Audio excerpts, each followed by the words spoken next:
Okay, good day everybody, and today is episode 24 of my YouTube property investment videos series. And today I'm going to talk about AMOResidences, which is the latest upcoming launch in Singapore that will preview in July. Right, July this year. I think there's going to be a slight delay. It's the next big project to look out for in Singapore, and I think many people probably want to know more about it. And we got a bit of good information a couple of days ago by ERA Marketing that was quite interesting. A lot of good useful information there. So I'm going to take out some information there and put it into this video so that you can enjoy it. And hopefully, if you're interested in this project, you will learn something more today. So let's start as per usual with my introduction. Director of AMO Marketing, Ryan speaking Malaysia. So my name is Ryan. Nama saya Ryan.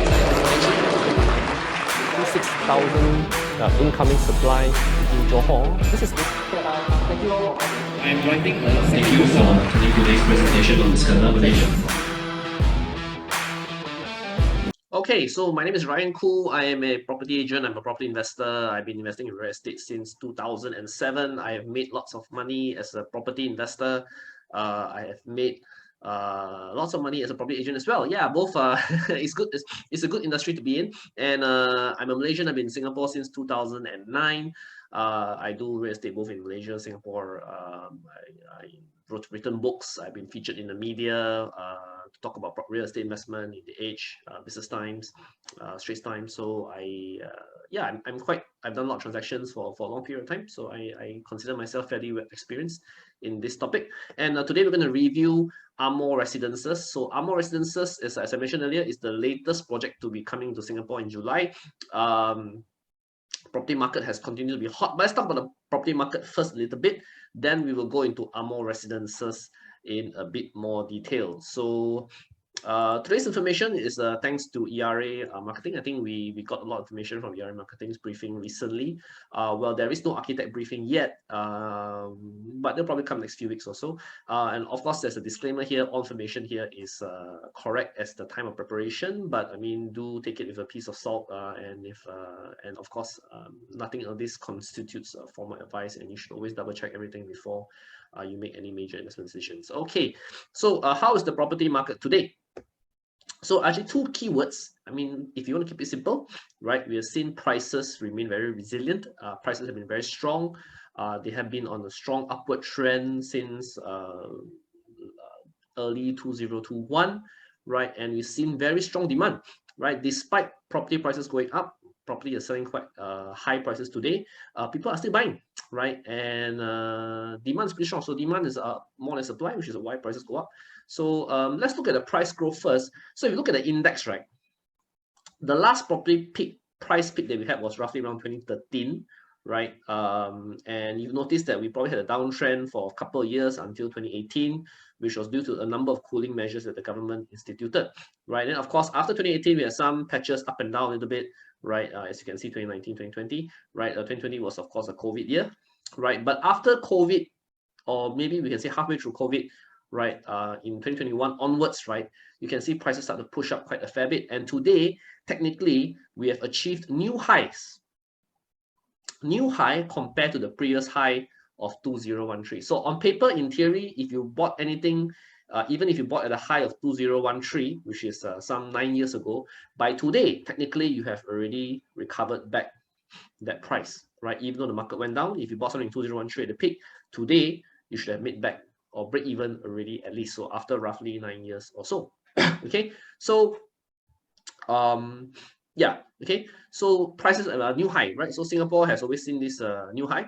And the other thing is we have seen a strong take up of sales, right? So you can see these new homes sold by developers, right? From 2019 2020, you can see a big jump. Last year we sold 13,000 new homes, right? Which is a pretty strong thing. And normally that only occurs when prices are pushing quite up, like the last time in 2013, right, where they sold almost 15,000 homes, right? So but you can see actually in the past 9-10 years or so, no, not 9-10 years, 9 years or so, right? Normally Singapore sell about 70,000, sometimes 9,000 units a year, right? That's been the average, right? But last year we did 13,000. So demand very strong. Lots of people are buying houses, right? And actually the demand is more than the supply. So what happens here is this red bar refers to the number of units that's released by developer, and the pink line, not pink, purple line, the purple line refers to people who buy, right? Quarterly sold. So say quarterly sold and launch. Red bar is launch. Purple line is sold, people buy. So you can see the purple line is still higher in 2021, or most of 2021. The buyers are more than the supply. That means actually these buyers are buying the old stock. That means release, like from, for example, in 2020, right? Nobody buy one, right? So they are starting to buy these units that are released in 2021, right? Otherwise, you will not have, otherwise you cannot have this higher than the supply, right? Because they are buying old stock also. So old stock also are being cleared out, right? So demand more than supply. Okay. So the developer are actually losing inventory, right? So inventory that the developer have actually getting lower and lower. Okay. So next is, of course, if you look at the performance of projects so far this year, right? We're going to enter July soon, right? Half two of this year, right? And these are the 4 major projects that probably launched, not 4, right? But it's a sample of projects that we launched this year, right? And Belgrave is a strata landed project. I did a video about this earlier. You can go and watch it. 79% sold, right? Even the first weekend also they sold pretty high. Piccadilly Grand, Live at MB also first weekend also sold pretty high, almost 80% for both projects immediately, right? 80%, 80%. If you're a developer, you're damn shocked, right? Because you clear a lot of your stock in the first weekend alone. So it's like now you have another 4 years or so just to sell this balance 20%, right? And last year's a small project, only did 59. I think probably the only project that didn't perform so well this year, I guess, is probably the EC in Yishun, right? But that's another story for another day. But so far, private condo sales in Singapore, as you can see the slides earlier, have been very, very strong. So why have prices gone up, right? So to put it simply, right, Singapore government actually since half one of 2019, they didn't really increase housing supply. You say, Ryan, why?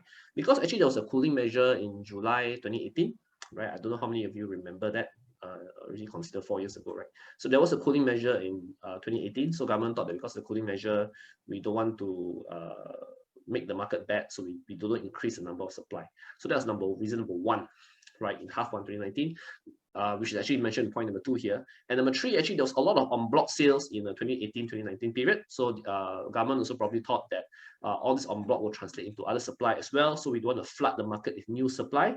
But I think government didn't really consider the fact that all these people who got en bloc money, they also need to buy. So actually, it's a two-edged sword, right? So although you take out supply from the markets, developer buy back all the old building, but all these people who got no more house, right? So they also need to buy house, and they are rich suddenly because they got en bloc money, right? So government probably didn't factor that in properly, right? So although en bloc, government thought because of en bloc, maybe don't add in more supply because the developer got en bloc supply, right? But these people also become buyers, you see, and they become very rich because they're able to cash out and they can buy lots of properties, not only for themselves but maybe for their children, right? So this was one thing that probably government underestimated. And the last thing, of course, the impact of COVID-19. So during COVID-19 period, you suddenly had a situation where all the rich people in Singapore cannot really travel, all stuck in Singapore, nothing better to do, they buy property, right? And also there's the thing of work from home, and then everybody start to reorganize their space and decide that they need more space. And so the work from home also caused that to buy people more houses. Then I think of construction delay, right? A lot of HDB construction got delayed, right? And that also forced people to move into private property market, right? So these are some of the reasons why maybe we call a perfect storm. So many things happen together that force prices to go up, right? So if you look at the next question is, Ryan, so will prices continue to go up, right? I think if you look at it today, right now we this table, right? If you look at the confirmed sites, that means government confirmed sell the land, right? The upcoming sites in the half 2 2021, half 1 2022, actually is not a lot, no, if you look at it. And there was a period, right, during COVID, right, I guess 2019 all the way to 2021. You see the boxes here that are in yellow, right? Actually, the number of sites were not high. Supply was quite low, okay? Supply was quite low. And even if you look at the supply upcoming into 2022, so they are not particularly not particularly high either, right? Government like never overcompensate and suddenly give you 4,000, 5,000, 6,000, 7,000 confirmed sites. They're still playing around the 2,000, 3,000 figure only. So the issue is supply still remains limited. So for those of you who believe this, who are concerned that Singapore prices will it go up or go down? I mean, one thing to look at is actually it's not much new supply either, right? Government is not flooding the market with a lot of units, right? Even if you look at half 2 2022, right, which is now where we're entering now, government only gives 6 sites, which is about 3,005 units. You cannot, it's just a jump of roughly around 700-800 units. Not to say a lot. Also, government didn't throw in that much into the market, right? So supply in Singapore still quite limitedly, right? So if so that's people keep you happy, right? If you're a property owner today, because still not much new supply coming in. So land price has been going up, right? Let's talk about this in a few videos. This is one example, right? The one in Buona Vista, right? So this one North Eden, right, was launched in 2019. The tender, right? They got it at about 1,001 per square foot. But you see now the Slim Barracks one, both of which was awarded in October last year. You see now the price has pushed up to about 1,002, so $200 extra in a matter of 2 years. So land price going up. This is one example. Example 2, which is the project we're talking about today. AMOResidences, right? 1,1118 per square foot, right? But later this year we're going to have actually it has already been awarded, right? The Lentor Central one, which was 1,002, and the Lentor Hills, right, which is 1,060. So although you can say, hey Ryan, this one will go down, 1,060, but still, I mean, prices didn't drop significantly, right? We're not seeing prices go to $800-900, that kind of scenario, right? So we're still at 1,002 PSF. In fact, there are more sites coming up in this area in Lentor, right, later this year, right? If you look at this one, the East Coast, Live at MB 1,280, right? Dunman Road, the tender closed at 1,350. It's a big site, very, very big site, over $1 billion. Jalan Tembusu was early this year, 1,302. So prices have gone up a little bit, under $100, right, in short, about also a couple of years time frame. So land price did not drop, right? And as land price continue to go up, I think we will see property prices will have to remain at a certain baseline price. It's very difficult to go down because land price is like this. Similarly with construction costs, right? Construction costs, I mean, we don't have a specific slide here, but also I think everybody knows a lot of inflation, construction costs going up, right? We had a story about developers say they used to be able to build at $200, $300 per square foot. Now it's over $400, nearing to $500 per square foot to build their building costs alone. So construction cost alone has already forced another $100, $200 price increase, right? So the other thing, of course, en bloc. If you look at the en bloc stories in the recent ones, right? I think this is until end of last year until now, right? Chuan Park, 860 minutes, that refers to 1,256, right? Lakeside, this already successful en bloc, 1,260, right? Golden Mile 1,161, La Ville, this one East Coast, Tanjong Rhu 1,477, but this one freehold. So you can see all these land prices today is a norm to see everything above $1,000 already. Gone are the days where you see private project below 1,000, and when their land price is already this kind of price, right, plus construction costs and developer profit, right, they're going to be selling a lot of projects. I mean, $2,000 per square foot is the norm moving forward. Okay, you hear that again, right? I think I said it before also in earlier videos. 2,000 per square foot is going to be the norm moving forward. It doesn't matter where in Singapore. Any new launch in Singapore now, $2,000 per square foot and above is going to be the norm. Okay, so a lot of people shake their head. Wow, 2,000, yeah, but I mean, no choice, right? It's the way the price, the cost structure is, right? So and despite these high prices, right, you can see that projects, like I said, projects are doing also. Piccadilly Grand, these are the prices they sold, right? Like I said, 2,000 Piccadilly Grand, you can see a lot of transactions above 2,000. Their average is already above 2,000. Live in MB, also the same. You can see nothing below 2,000 at Live at MB, right? If you look at all the projects basically in the market right now, a lot of new highs. I mean, a lot of agents, developers, owners are achieving record highs. You probably see on Facebook a lot of agents say, oh, I achieved record highs here. In fact, myself, I also did one transaction recently, record high, right, for the owner, right? A lot of people are able to achieve record high now because market is strong, prices have pushed up. So a lot of new records are being created every day across all the projects, resale as well, right? Another thing I think to take note is if you, where are all the buyers coming from? If you notice in Singapore, 2019 onwards, right, until even 2022, this year, right, there have been a huge number of HDB getting their fire MOP. So what happens when you get fire MOP, where people want to upgrade? So a lot of people are upgrading, right? Those with good income and their HDB make money, they sell and they upgrade to private. So I think these 4 years we have a very strong contribution from here. I think the reason why 2023 and 2024 the number dropped, right? You say, right, but does it mean that it will drop? Actually, because of construction delay, right?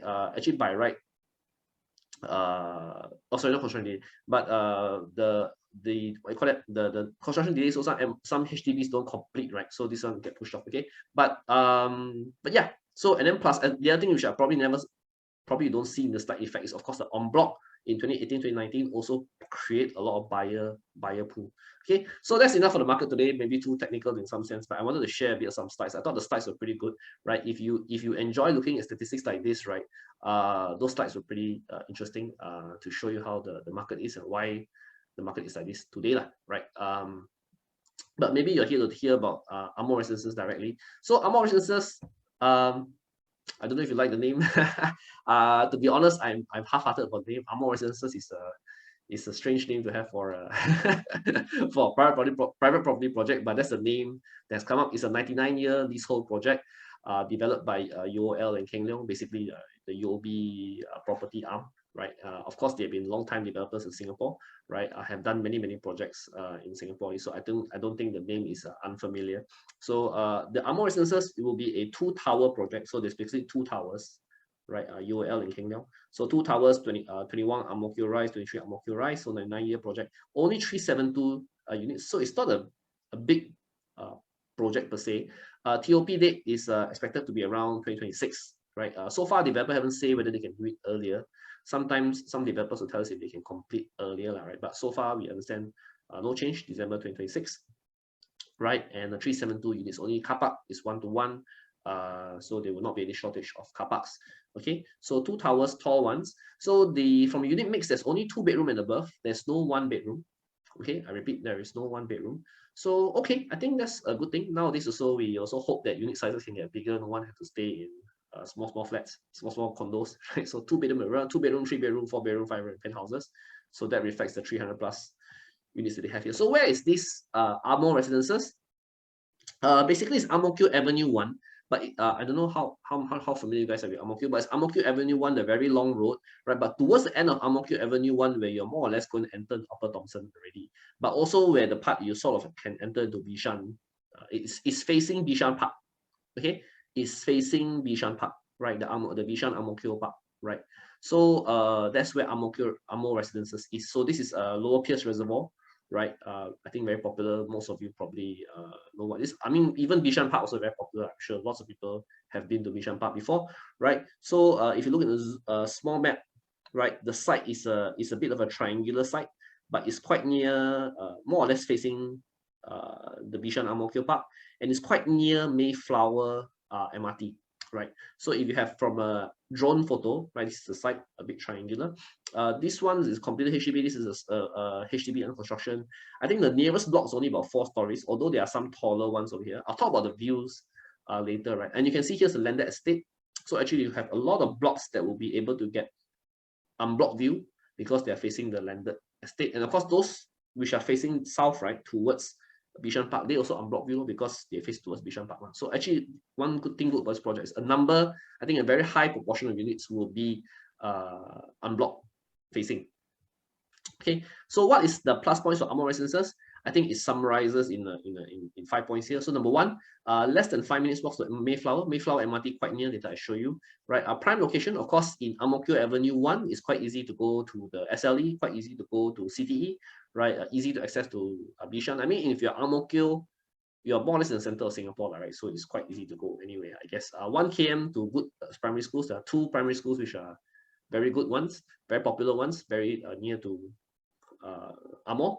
Landed enclave, also a lot of unblocked views, and of course you are near a lot of greeneries and a lot of amenities being in Ang Mo Kio, Bishan area. So Mayflower MRT. Mr. Ryan, what is a Mayflower MRT? Mayflower MRT is part of Thomson line.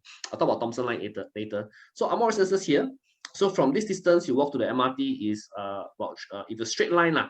Assuming you can walk through walls, it's only about 355 meters. But I think some people walk about it. I mean, I think it shouldn't take you more than 5-10 minutes to get there. I think it's as close to an MRT as reasonable, right? It's a reasonable walk to MRT, right? So through the HDB flats, there will definitely be a side gate here, I'm sure, to get there. I mean, depending from the block that you stay, I guess it shouldn't be more than 10 minutes. Like I said, worst case, 15 minutes if you're a very slow walker. But that's pretty decent today. I think in Singapore, everybody wants to be near MRT. So this Mayflower MRT is actually part of the Thomson line. So Thomson line is actually a very big line. This part up to Caldecott is already built and completed today, right? So including Mayflower, right? Including the Mayflower line. So you can go to Woodlands and up to Caldecott, Bishan quite easily through right now, right? This portion all the way to Marina Bay, it goes to Orchard Road, Stevens Orchard Road to Outram Park and Marina Bay, right? Will be ready end of this year. Right, the minister have come out and said that they're going to finish it by end of this year. So when this thing ready, you can go to Marina Bay, and of course by 2027 you can go all the way East Coast, Katong, and Marine Parade, all through to 2027. And 2027 is the year also where your condo, this condo AMOResidences will be complete as well, because AMOResidences will complete around 2026 ma. So your timing quite clear. So by the time you get keys to your condo, you do renovation, right? This Thomson line also completed, and it's quite good. Yeah, it's basically this line is very similar to North-South line, the red line. You can it's also a north to south kind of orientation from if you are sitting at Mayflower. So it's meant to reduce the load, right, on North-South line for people from north to south. So I think it's a pretty good line to be in. Okay. The other thing also is that AMOResidences are not very far away. There will be this Bright Hill MRT. Now, Bright Hill MRT is from another line, which is called the Cross Island line, right, which is the light green line. And the interesting thing about Bright Hill line, you can see it goes to Ang-Mo-Kio Central, right, which I think most people know where is this. And also Hougang, Tampines, Pasir Ris, and actually you also have a branch line out to Punggol. Of course, cross rail line is haven't started yet, although government is preparing some works today, the preparation works today. But this one is of course in the beyond 2030 kind of scenario. But it's interesting because this what do you call it, Bright Hill MRT, it's not very far away, about 600 meters in a straight line. But I think if you take a bus, it's probably about 3, maybe 4 bus stops max to get here, which I think is also interesting because you'll be quite near this cross rail line as well, because quite a big plus point, right? Okay, so that's about MRT. Second is about schools. So there are 2 schools which are within 1 kilometer. The first one is CHIJ St. Nicholas Girls School, right? This is from MOE. I think it's probably MOE website, but within 1 km. This one, I think CHIJ confirmed within 1 km, right? It's a very popular school, right? The other one, Aitong, right, is about 950 meters. So far, we see it to be within 1 kilometer, right? I think everybody wants the 1 kilometer thing for easy access. So 2 popular schools, primary schools. I think it's a very big consideration for buyers who are parents today, right? Next is about the unblocked views, as I mentioned. If you are facing this direction, all landed, so you unblock view. This is to the north, right? You face to the south, which is like this. You can see Bishan, Ang-Mo-Kio Bishan Park, which is also unblocked, right? The only guys who probably be blocked a little bit will be anyone who's facing towards the towards this side. But it depends on how the 2 towers are built, right? We'll brief that more later when we have the architect briefing. But I think majority of units here definitely unblocked view. Okay. Of course, next, greenery, right? From AMOResidences, a short walk, short bus ride even, you get to Lower Pierce Reservoir. Lower Pierce Reservoir, I think, is in Singapore's nature reserve, right? And of course, Ang-Mo-Kio Bishan Park.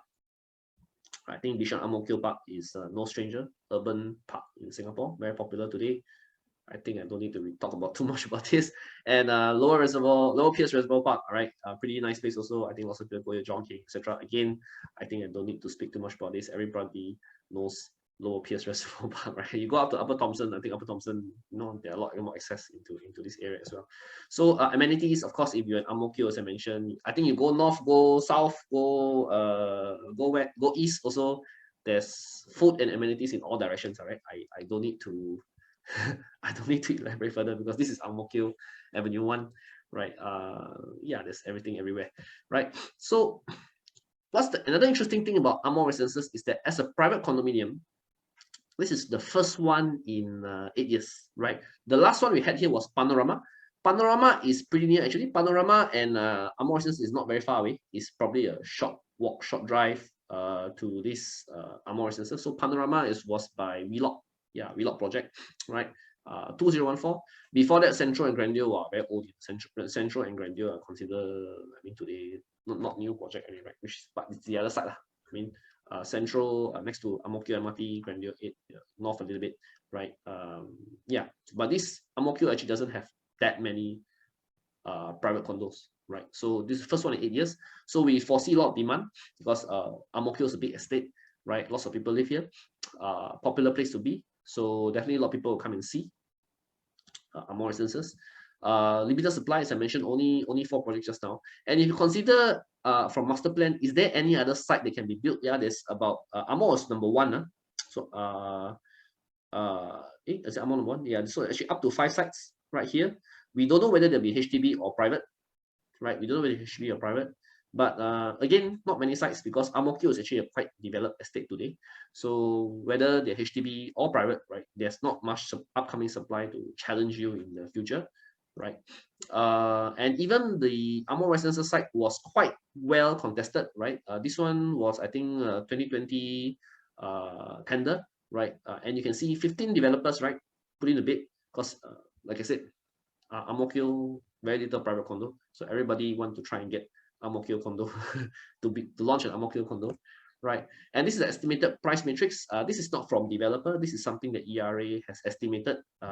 May be correct, may be wrong, but give you an idea. Given the land price and the construction value, we will probably see prices range from 1,009 to 2,003, around this range, right? Depending on the floor height facing, right? Even the 1,009, 2,000 also, I suspect, is only for very limited units, big sizes one. Right, if you get a good early bird discount, this might be possible, but we're going to see probably a lot of units definitely in the average 2,000 and above price range. But this gives the 2 bidders, if you look at 2 bidders here, around 1.2, 1.3, 1.4 million, 1.5 million, 1.7 million maybe max. You're going to have a wide range of 1.2 to 1.7 million, depending on the size, right? I think this is a very comfortable size for 2 bidder today, based on today new launch price. Right, say Ryan, so is this cheap or expensive or what? I mean, if you can afford this price range, I think it's okay. Like I said, there's not much choice anyway. If you go next slide, I want to show you, like, if you want to buy other project today, right, like One Pearl Bank, right, how many 2 bidder they have left? They got 48, but their 2 bidder is at 1.9 million. Okay, right.